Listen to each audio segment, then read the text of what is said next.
Real name is Malcolm James McCormick, age 26, died of an apparent overdose. As I said, neighbors around here are simply in disbelief.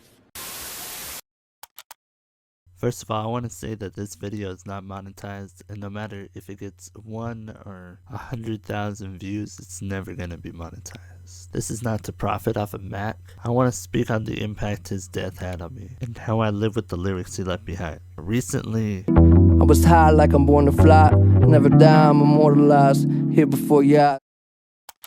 Immortalized before your eyes. To the people who watched him grow from Best Day Ever to vlogs, from vlogs to albums, albums to MTV, 2 seasons of Mac, to working with Miguel, he was immortalizing himself by documenting all of it. What we didn't realize was he was literally documenting the moments before his immortality. He knew that when he died, he would be immortalized. And so he says, I am immortalized before your eyes because you're able to see it before it happens. It's kind of like when Baymax says, Tadashi is here.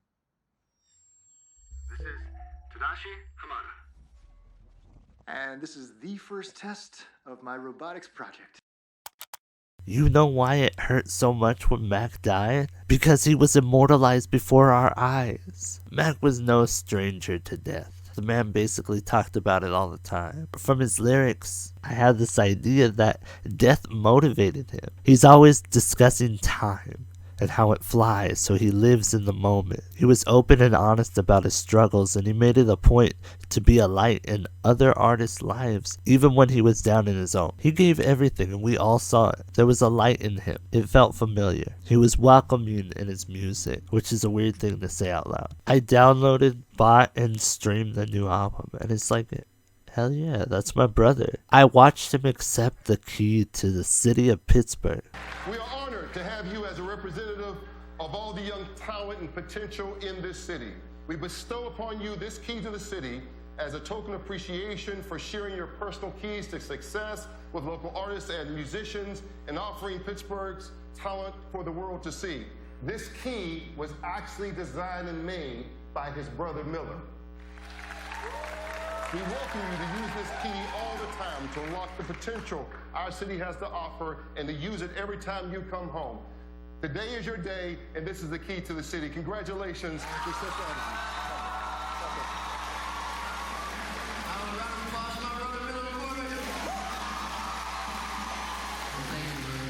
you. It's really good. You're the talented one in the family.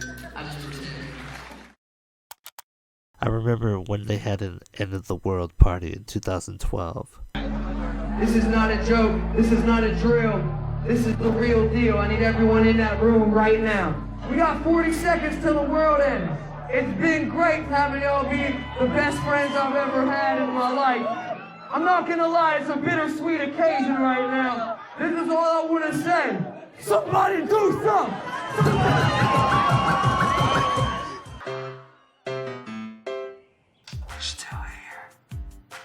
We're still alive. We're still alive. When he bought stuff for people, just being a chill dude. You guys want something? Pick something, don't be hesitant, bro. Look, I'm gonna tell you, first time I went to LA, right? I went to LA with Darrell Revis, right? We went to the store, and he was like, man, I'll get you something, pick something out. I was too shy, I didn't get anything. I just got like one little last thing. I went back to the crib, and I was pissed, because I was like, I could've got some This is for you? Got the flannel. Alright, come on, dude. When Mac died, a part of me died. He was like a big brother, a friend that always had some wise words to take away. He was defying stereotypes and seemed to write music with ease. Listen to one of his last verses that he released while alive. I made $1 million and it killed me. My second million got me motherfucking filthy.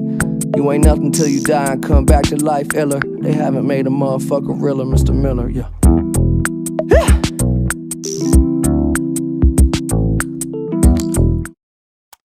I believe him when he says that, man. Dude was killing it the whole time. We just didn't notice. And even if we did, even if we understood what was happening, he wasn't doing numbers like Drake.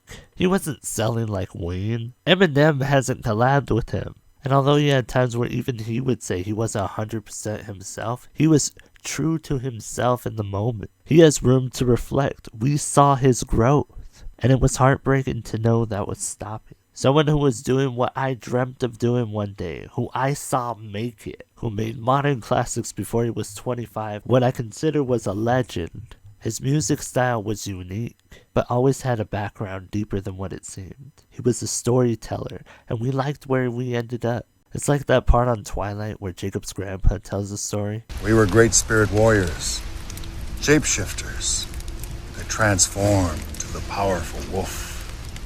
Or like when Morgan Freeman plays God. It's just nice. In a way, I brought you here to offer you a job. Job? What job? My job.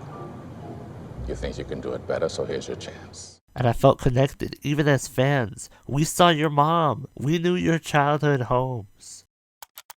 When Mac died, I was genuinely depressed. He was on my bucket list of somebody I wanted to get a VIP ticket to try and meet. I always felt like I had to tell him what his music did for me. How I appreciated he wasn't afraid to say what was going on in his head. Maybe looking back, it wasn't his best song, but you remember our 18-year-old dumb. Man, one time me and my friends drove 2 hours in LA traffic to try pizza burgers. Like, pizza burgers. Another time we left at like 2 in the morning to go to Long Beach. Across the street from the aquarium, in the parking structure, we skated and then we went to Denny's and then we came home. Mac, even in the songs that we may say, oh yeah, that's not my favorite song, he captured those moments. You can hear his life through his music. You can relive those moments. And for the people who don't get to relive a moment, what they do end up doing is living that moment for the first time through his perspective. When Mac died, I wrote a post on Instagram and I just wanted to read it, and I'll close out with this. I put, to be honest, seeing all this love for Mac is heartwarming and disappointing. I remember if I told people I was a fan, they'd be like, nah, he corny, or nah, he trash. Yet now he's gone and his fan base will skyrocket. Potential album sales, you know, the usual. And I'm conflicted.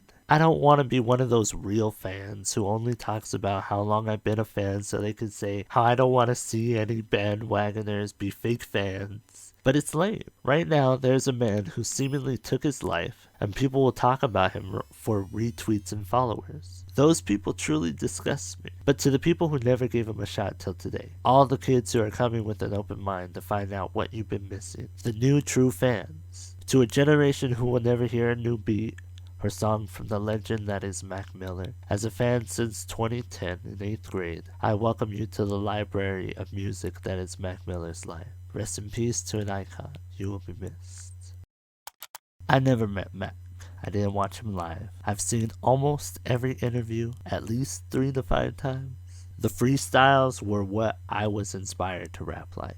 And when he died, I rewatched all of them. I wanted to make a Mac Miller documentary. So I wanted a playlist of meaningful Mac Miller videos for me. And they were meaningful based on the time that I listened to them. To Mac Miller, thank you. I have a jacket. I got some new merch on the way. Circles was amazing. Me and my wife sing favorite part all the time. I know how it all ended with you, but I know you both were grateful for the time spent. Blue World is an underrated song from Circles. From the opinions that I've heard, most people don't really talk about it, and I just want to give it a little shout out. I think it deserves another listen.